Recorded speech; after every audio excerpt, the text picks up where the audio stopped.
ओम शांति। आज की मुरली है 19 फरवरी 2024। मुरली के 5 मुख्य पॉइंट्स हैं जिसे दिन भर मंथन करना है। फर्स्ट पॉइंट है, बाबा पूछते हैं कि अच्छे पुरुषार्थी स्टूडेंट किसको कहेंगे। तो उत्तर है, अच्छे पुरुषार्थी स्टूडेंट की निशानी होगी कि वह सूक्ष्म स्टडी करते रहेंगे, अपनी जांच करते रहेंगे। सूक्ष्म स्टडी माना अपने आप से बातें करते रहेंगे, अपने को चेकिंग्स करते रहेंगे कि क्या हमारे में कोई आसुरी स्वभाव तो नहीं है, क्या हमने कितने तक देवी गुण धारण किए हैं, क्या हम भाई भाई की दृष्टि रखते हैं। तो ये है मुख्य निशानी पुरुषार्थी स्टूडेंट के। बाबा क्यों कहते हैं कि अपने देह और देह के संबंध को भूलो? क्यों बार बार हमें स्मृति दिलाते हैं कि देही अभिमानी बनो?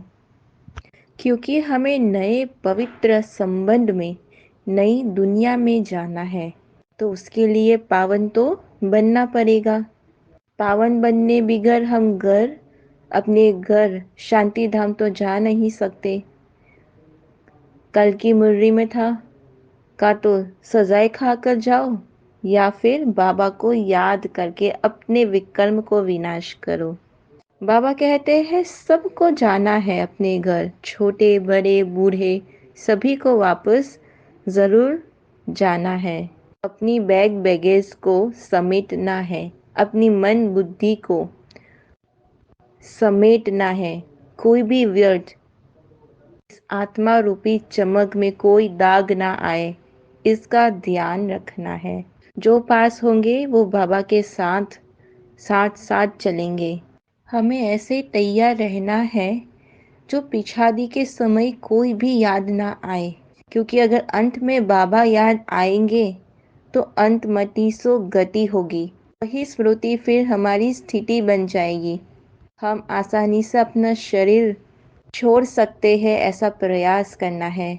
सेकंड पॉइंट है, बाबा कहते हैं रोज़ अपना चार्ट लिखो। चार्ट लिखेंगे तो अपनी स्थिति पता चलेगा कि हमारे में कोई आसुरी स्वभाव है व नहीं, कहाँ तक देवी स्वभाव धारण किया है। इसमें सूक्ष्म स्टडी भी करनी है। इसमें आवाज़ करने की कोई दरकार नहीं है। वाणी से परे जाना है, साइलेंस मोड में जाना है, टावर ऑफ साइलेंस में जाना है।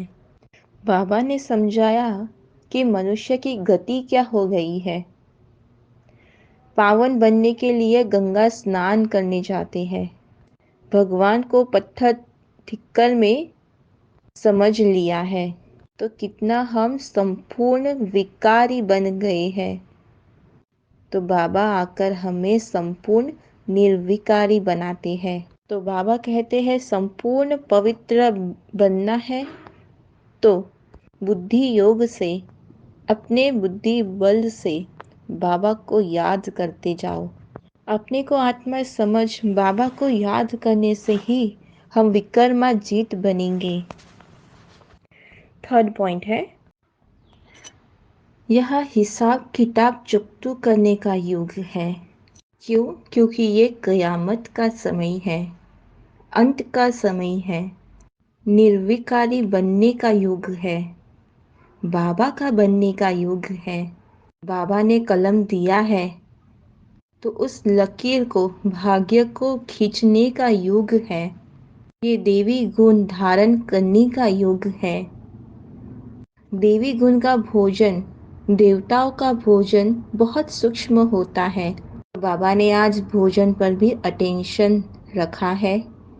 बाबा कहते हैं अगर योग नहीं है तो फिर फलानी चीज़ खाने का मन होगा, ये खाए तो ये अच्छा, ये नहीं खाए तो नहीं, ये खाएंगे तो बीमार नहीं पड़ेंगे। तो ऐसा नहीं, बुद्धि में रहना चाहिए कि हम यहाँ आए हैं देवता बनने के लिए। खान पान में आसक्ति नहीं जानी चाहिए, अनासक्त होकर रहना है, क्योंकि यह भी एक पेपर है जो अंत में आएगा। अगर बुद्धि खाने में गई किसी में आसक्ति हुई तो आप फेल हो जाओगे।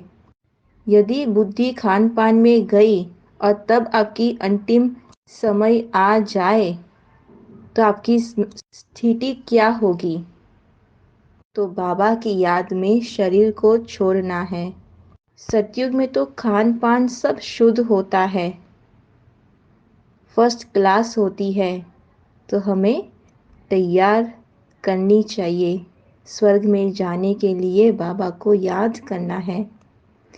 फोर्थ पॉइंट है, बाबा आकर हमें रिफाइन करते हैं, रिज्यूवेनेट करते हैं। बाबा आकर सच्ची सत्यनारायण की कथा सुनाते हैं, टिजरी की कथा सुनाते हैं, अमरनाथ की कथा सुनाते हैं। इस पढ़ाई से ही हम ऊंच पर पाते हैं।